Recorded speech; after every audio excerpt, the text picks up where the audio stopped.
The person you're hunching could be an FBI informant. How the FBI sent and employed thousands of skinfolk informants into black neighborhoods to disrupt, dismantle, and discredit the people's movements. Let's get into it. Part 1, The Blueprint for Betrayal. What was the Ghetto Informant Program? Now, in the summer of 1967, as black communities demanded civil rights and an end to police brutality, the FBI was preparing to launch its secretive Ghetto Informant Program in the fall of 1967. Now, the goal was to install listening posts in poor black neighborhoods to disrupt, dismantle, and discredit the growing black liberation movements. Now, the FBI went to great lengths. They held a 2-day conference with racial informant supervisors from 39 field offices, required regular reports that were shared across government agencies, and steadily increased their number of informants. And in March 1968, the program expanded from 23 to 41 field offices with 5 long-range goals. These goals were to prevent a coalition of militant black nationalist groups, to prevent a unifying messiah, to prevent violence by pinpointing and neutralizing potential troublemakers, to discredit leaders and block their respectability, to stop recruitment of young people.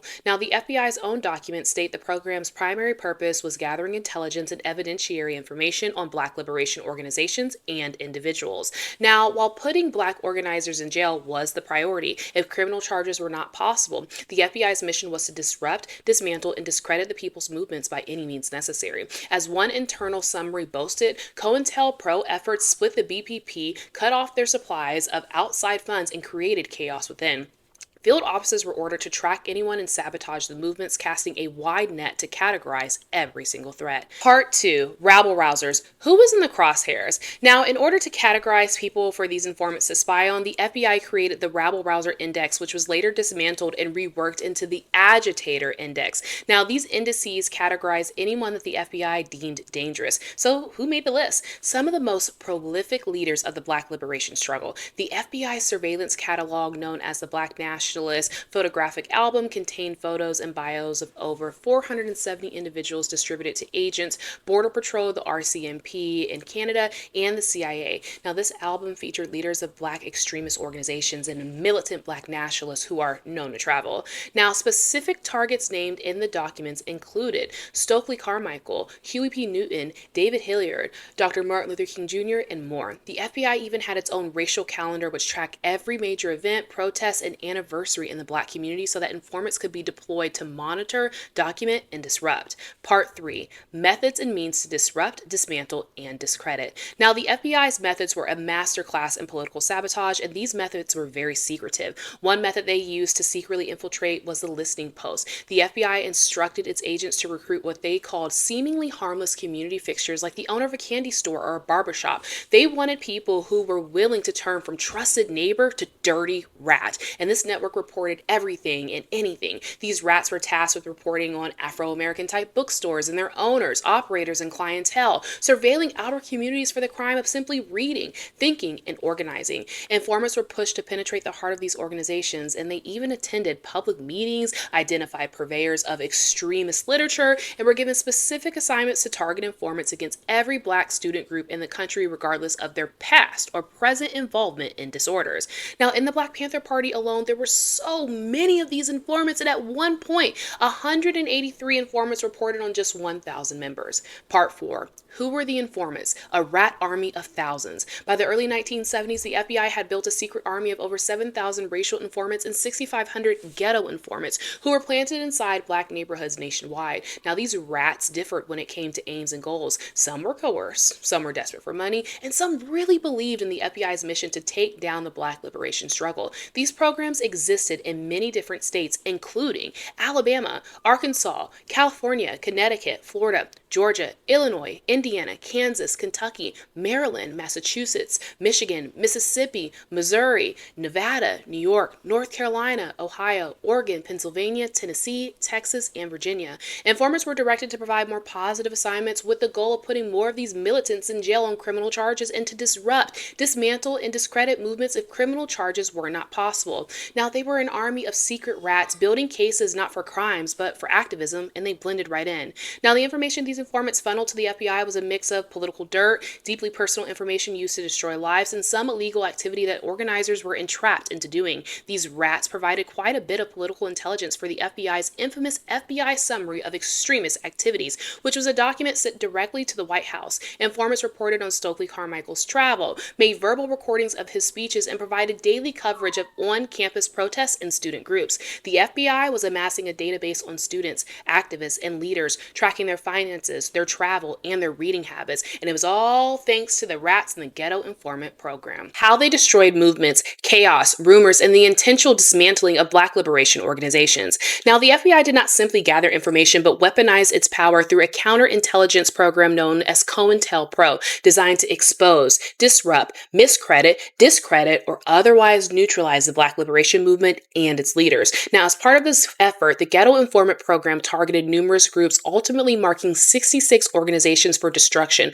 while reserving its most ruthless tactics for those building Black political power and economic power outside of white control. For instance, the Black Panther Party was designated a national security threat for feeding children, staffing clinics, and teaching Black history because the FBI saw this community trust as a threat, proving that Black people could care for themselves without white institutions. Now, similarly, the Republic of New Africa, which advocated for self-determination for Black people in the South and acquired land for Black farmers in Mississippi, was labeled a violent, prone, Black extremist separatist organization. The Nation of Islam, which ran Black-owned businesses and farms and schools, educating hundreds of Black children, was flagged as a highly volatile extremist organization for preaching economic self-sufficiency. From the Marxist-Leninist Black Revolutionary Party to the Congress of African Peoples, which promoted Pan-African unity, the FBI's mission was clear: crush any Black group building political power outside of white control. Now, the next section will focus on some of the Black liberation groups that were disrupted, dismantled, and in some cases discredited by COINTELPRO and the FBI's Ghetto Informant program.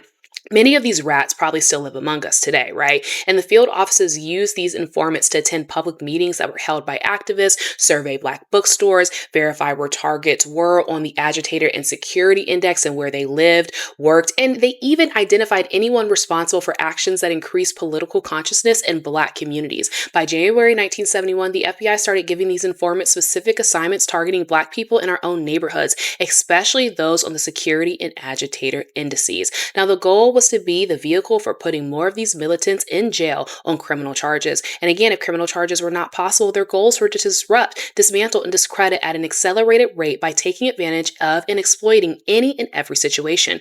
Over time, many of these informants graduated into positions where they could report on a regular basis about specific activists and organizations. The FBI collected countless tips from these informants on so-called Black extremist groups and individuals. And that intelligence made up a big chunk of the Bureau's FBI Summary of Extremist Activities, which was a report that was sent to the White House and other top government agencies. Now, with that dirty work in place, the FBI then set its sights on specific organizations, and the next section provides a list of groups attacked by the program. The Black Panther Party, a movement destroyed from within. The Black Panther Party was the FBI's worst nightmare. They were armed Black men and women who fed hungry kids, gave out free healthcare, and fought for revolution. They ran the free breakfast program for children, opened free medical clinics across the country, and started liberation schools that taught Black history, and they protected their communities from police brutality. And for that, the FBI threw everything they had at them. The FBI believed that the Black Panther Party was the most important of the Black extremist organizations. In early June 1970, the Tampa office used aggressive investigation and a top-level informant to take down a local chapter of the National Committee for Combating Fascism, leaving it completely broken with no leadership or support. FBI agents wrote anonymous letters to start fights between the Panthers and their rivals, and engineered a permanent split between leaders Huey P. Newton and Eldridge Cleaver that turned the party into warring factions, and leaked fake stories to the press claiming that Huey lived in luxury while rank-and-file party members just went hungry. One leaflet sent to neighbors near Black Panther Party headquarters said a leader had pocketed donations for a children's program. This led to issues between members and led the public to ridicule them, right? And give them accusations of being a parasite. And it also led to a significant drop in donations, and that crippled the party's funding. The FBI celebrated splitting the Panthers, cutting off their money, and creating total chaos. In declassified documents, the FBI said counterintelligence has also led to disruptions, dissension, and factionalism in the Black Panther Party, the most important of the the Black extremist organizations, and that in summation, COINTELPRO efforts split the Black Panther Party, cut off their supplies of outside funds, and created chaos within. Now, the breakfast programs, the clinics, the schools all became casualties of a covert war waged by our own government. The Black Afro Militant Movement, or BAM. The Black Afro Militant Movement organized in Miami in early 1970 under Alfred Dwight Amos Featherstone, and he was a brilliant organizer and a proud communist who fought for Black liberation. BAM stood against police violence, poverty, and the white supremacist system that was crushing Black communities daily. Unsurprisingly, the FBI saw this as a threat. The Miami office bragged about developing outstanding informant coverage and using aggressive investigative techniques to actively destroy the organization, sharing that BAM was no longer a factor in Miami. Informants spied on BAM members and fed the government information that was instrumental in disrupting, dismantling, and discrediting BAM. In December 1970, a federal grand jury indicted Featherstone and 2 other leaders under new anti-riot laws that were meant to crush dissent. All were found guilty. Charles Riley Jr. and another leader received 4 years and 2.5 years, while the third man got probation for ratting on his own comrades. BAM did not fail because it was wrong. It was crushed by a government that could not tolerate Black people fighting back. Now, the Republic of New Africa.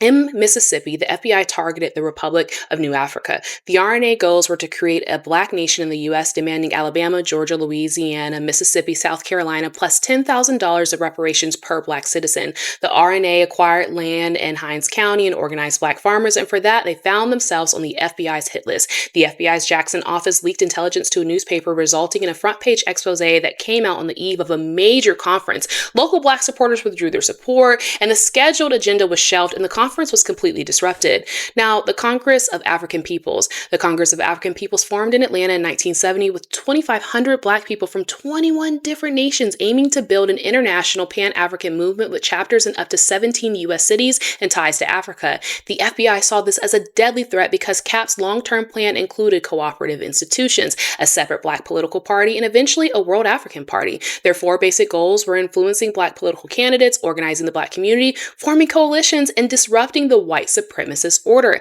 The FBI believed this threatened racial harmony, so they targeted the group. Informants investigated CAP, its leaders, and its affiliates, feeding everything back to the Bureau, which then spread that information to other departments, agencies, and officials. The FBI's counterintelligence machine strangled CAP's momentum before it could ever build the international Black political power movement it envisioned.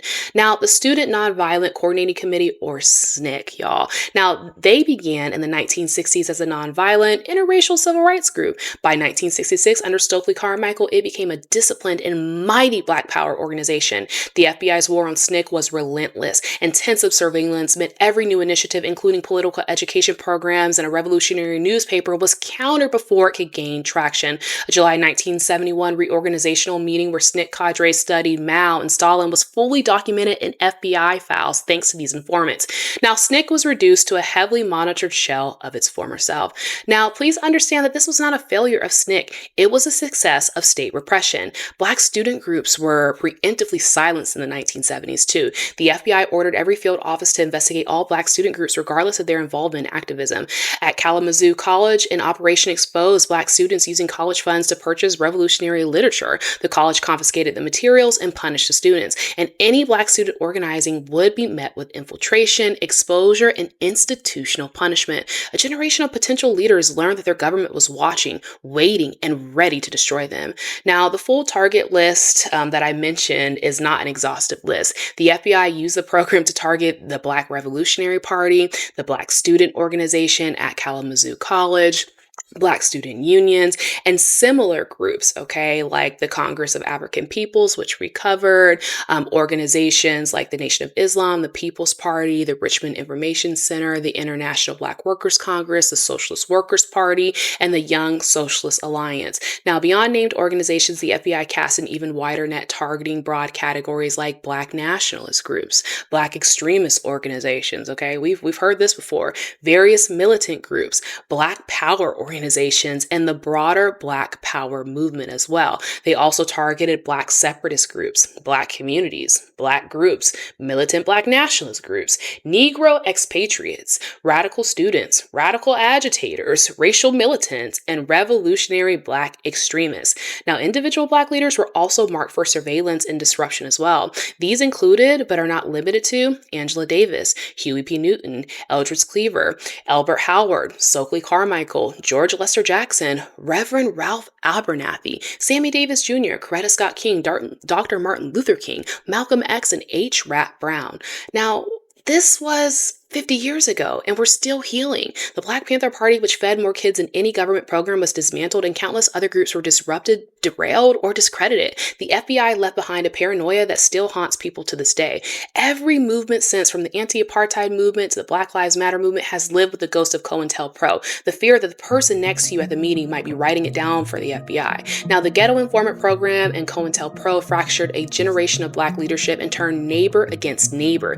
Even with documents declassified for years, the damage still lingers. You see it when Business Insider spreads FBI Planet lies about Dr. King being a rapist. You see it when people trash liberation struggles and our leaders who fought against all odds. And now, with the National Security Presidential Memorandum 7, also known as NSPM 7, being implemented, the same playbook is back. Under NSPM 7, the FBI has already opened domestic terrorism probes into activists. A new joint mission center has been established to monitor our various movements. Now, the more things change, the more they stay the same.